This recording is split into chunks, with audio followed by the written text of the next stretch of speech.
Shalom, giving all praise, glory, and honor to Yahweh, Bahasham, Yahweh Shai, Bahasham, our Kahakodash, double honor to all the apostles, a great millstone who do well. Peace, love, and blessings to the brothers on the highways and byways, giving all diligence to make your call and election sure. And blessings to the very few sisters out there listening, learning, and believing. I'm thy fellow Abe Kanakla, coming at you once again with another lesson, Lord's will, through the spirit and power of Yahweh Shai, Shai's lessons edifying and also exhorting. And this basically through the spirit, I was meditating on this Ecclesiasticus and Apocrypha or Sirach 2 and 9. But the whole second chapter is beautiful, so I'll probably read through it. But meditating on hope for good, man. Okay, hoping for good. Your mind shouldn't be, because here it is, as the scriptures speak about a time like no other, all right, of trouble, Jacob's trouble. And, those whose eyes are open, the initiated ones, who can actually see these things that is getting bad. All right, as the scriptures say, thy enemy has laid a trench about thee. Okay, so we can see that trench, all right, being laid about us. All right, we can see clearly that, they're destroying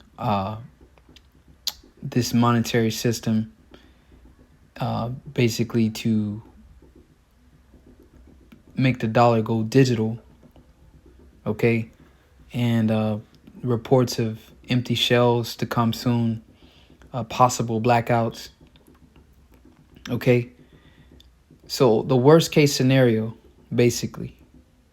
But despite all of those things, we've been doing what we're supposed to do through faith, believing in Yahweh Shai, Yahweh Bahasham Yahweh Shai, calling upon those names, doing the best we can. All right, we repented and basically put our face towards the Most High. All right, so hope for good, man. All right, those are demons. You shouldn't have on your head, oh, yeah, you could die. Absolutely. The scriptures speak about martyrs. All right, yeah, you could be separated from your family. Yeah, all these things. I'm not even going to mention them, but, they got to be mentioned, man. It is what it is. But your faith, the scriptures say perfect love casts away fear. So your faith in Yahweh Bashim Yahweh Shai, he said that he's going to save us out of those things. That is his name. That is his name, Yahweh Shai. He saves and he delivers. So your mind should be focused on that, hoping for good. And that's what's going to give you that stability in these times, your faith. So this Ecclesiastes 2 verse 1, my son, if thou come to serve the Lord, prepare thy soul for temptation. Right? Why? Because the Lord has to try you. He has to prove you, as he proved. When you read the scriptures, he proved all those men. All right? Put them in intense situations, so to say, for lack of a better term. So you come to serve the Lord, you got to prepare your soul to temptation. Set thy heart aright, meaning your mind, and constantly endure, and make not haste in the time of trouble. And we always bring this out. This is like a staple here at Great Millstone. We let you know that when you come to serve Yahweh Bashim Shai, everything, the doctrine of the world, Christianity teaches you, when you come serve the Lord, it's all about peace and prosperity. You're going to get that new car you've been wanting, that big house, so on and so forth.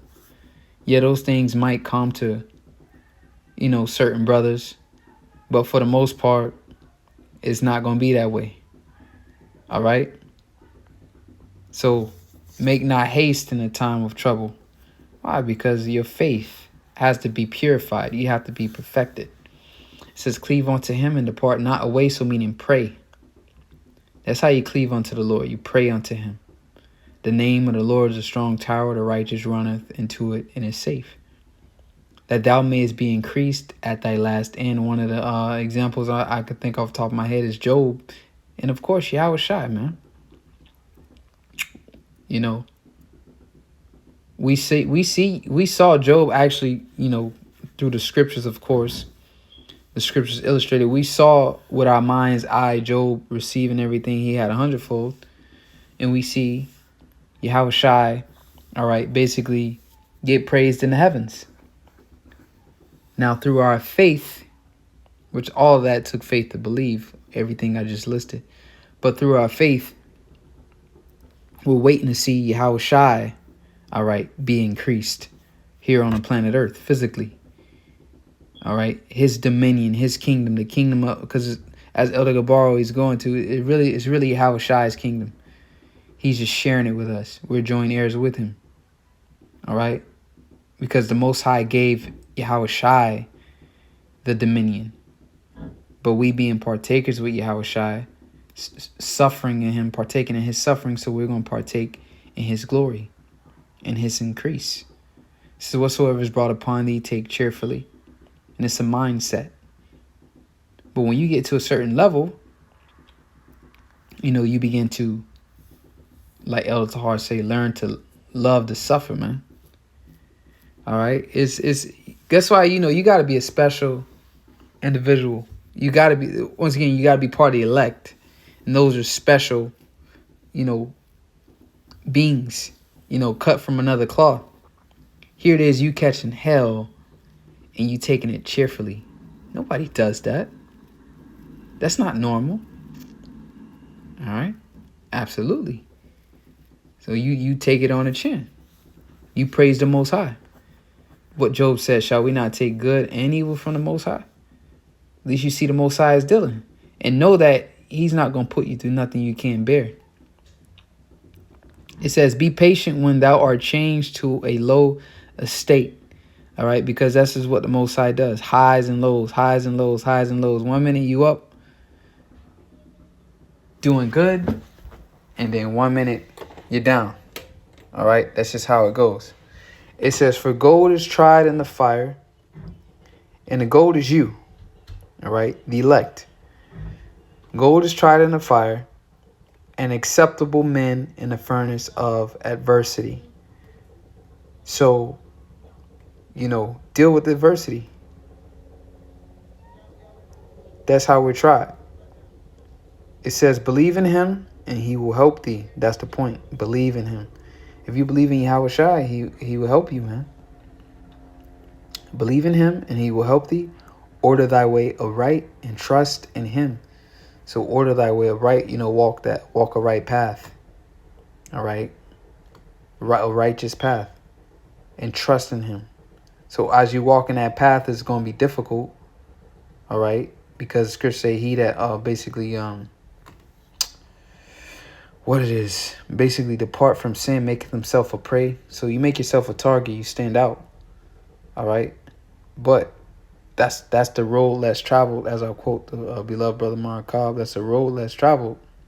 So it's a difficult road, and you're going to catch hell on that road. But it says, and trust in him. It says, ye that fear the Lord, wait for his mercy. So the fear of the Lord is a treasure. Right? Ye that fear the Lord, wait for his mercy. So you just got to be patient and just wait for him to do what he's going to do.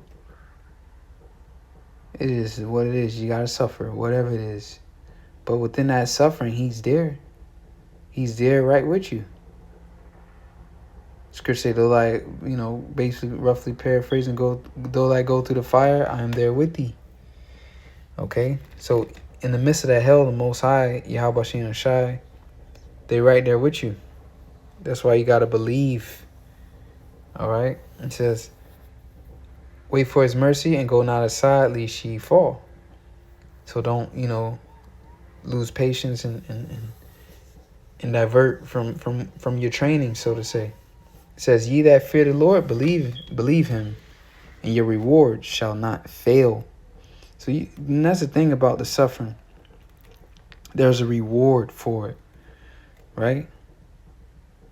There's a payment for it, compensation. It says, ye that fear the Lord, hope for good and for everlasting joy and mercy. And that's the scripture I was meditating on earlier today.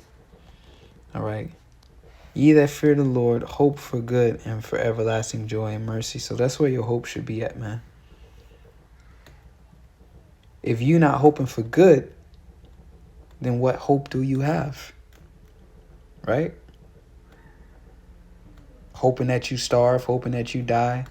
You don't have hope then. But if you hoping for salvation, you hoping for, the Lord say, my servant shall eat. He said, ye shall be abundance and have marry. Then that's true hope. It says, look at the generations of old and see, did ever any trust in the Lord and was confounded? Because why? His name, you call upon his name. All right? The Lord ain't going to put that stain on his name. Especially if you walking uprightly. Absolutely. And then even those that do perish, they're going to be risen. All right? It says, or did any abide in his fear and was forsaken? So the Lord ain't going to forsake you, man. No matter how hard it gets, how tired you get, you fear the Lord, he going to uphold you. He going to help you. He going to hold your hand. He going to give you the strength. He going to pour his spirit upon you to keep fighting and continue to keep pushing forward. All right, I'm telling you what I know. All right, my experience. It's many times where shit just got too heavy or just too much, and somehow, some way, which I know why or how, I was able to continue to push forward and persevere. Because though what it says, and or did any abide in his fear and was forsaken, he ain't gonna forsake you, man. So whom did he ever despise that called upon him? And he not gonna despise you, especially you, of course, if you're not being wicked. But he not gonna despise you because to call upon him shows you believe in him. All right. It says, for the Lord is full of compassion and mercy, long suffering, and very pitiful, and forgiveth sins and saveth in the time of affliction. It says, woe be to the fearful hearts and faint hands, and a sinner that goeth 2 ways. Woe unto him that is faint-hearted, for he believeth not. Exactly. So you ain't hoping for good. Here it is. The hope is there. He gave you his word, but you faint-hearted. That's showing you don't believe. When the shelves are empty in the stores, all right, because that famine is going to be a hell of a test, man. When I'm telling you, we're telling you, the Spirit is telling you, how about Shah is telling you, that famine is going to be a hell of a test for that chip. When ain't no food in the stores, all right. It says, for he believeth not, therefore shall he not be defended. Woe unto you that have lost patience, and what will ye do when the Lord shall visit you? All right. He basically, threw down the towel and said the Lord delayeth his coming. But he ain't coming. All right. What will you do when the Lord shall visit you? I remember when I first came into the truth as a babe. I never forget the scripture. This scripture saved my life, so to say. All right. That fear. That scripture kept me in the truth. First coming in, didn't really know the magnitude of what I was involved in. All right. And the Spirit led me to that scripture. Like, yo, you can't leave this. The Most High is going to kill you. It's literally in my reasoning, just reading, the Lord led me to that scripture. And I was like, yeah, I know the Lord coming back. It was just the patience of waiting on him. And here it is. Over a decade later, I'm still here. All right. It says, they that fear the Lord will not disobey his word, and they that love him will keep his ways. They that fear the Lord will seek that which is well, pleasing unto him. And they that love him shall be filled with the law. They that fear the Lord will prepare their hearts, and I like this verse, and humble their souls in his sight. All right, so prepare your heart, prepare your mind, come to the Lord with a clean heart and a clean conscience. All right. It says, saying, we will fall into the hands of the Lord, and not into the hands of men. All right, because you know it's the will of the Most High. Your trust is fully in Him. You know, you done overcame all the fear of what man can do. You know the Most High is in control of it all. What Yahushua told Pilate, the only power you have over me is that which is given from above. So he just knew no matter what situation he was put in, he was in the hands of the Most High. There's nothing man can do. It's just saying we will fall into the hands of the Lord and not into the hands of man. For as his majesty is, and he's majesty, all right, so is his mercy. Okay? His majesty is great. We talking about the royal, the supreme Yahweh. So as his majesty, so is his mercy, just as great, man. So this last scripture I'm going to close out with here is Jeremiah 29, verse 11. And it says, for I know the thoughts that I think toward you. That's the Most High. Yahweh Bashem Shai saith the Lord, thoughts of peace and not of evil, to give you an expected end. Okay? And we have an expectation. We the sons of the power, man. Sons of God. We have an expectation for life, salvation, and kingdom. So the Most High's thoughts for us is not to destroy us. The judgment that's coming, right, ultimately, is for Esau Edom. An unfit ruler, a wicked ruler. The world is in complete chaos. Wickedness is at the highest it's ever been. So it's for him. But 2/3 of our people are going to partake in it. All right? So the Most High to give us an expected end. So hope for good, man. Hope for good. Because that's what's written. That's why he sent Yahushua. So we didn't have to die. All right? That's why he sent them. He didn't send Yahushua for no reason. He sent Yahushua died for us so we didn't have to. So now it's up to us to make our bodies a living sacrifice. To live for Yahushua because he died for us. Okay? Living for Yahushua is just the same as dying. Because you no longer can do what you want to do. So you're basically dead. You're being controlled, possessed, and doing his will and putting off the things you want to do. So it's literally you're already dead anyways by living for him. So living for Yahushua is just as like dying for him. All right? So, hope for good. I'm going to leave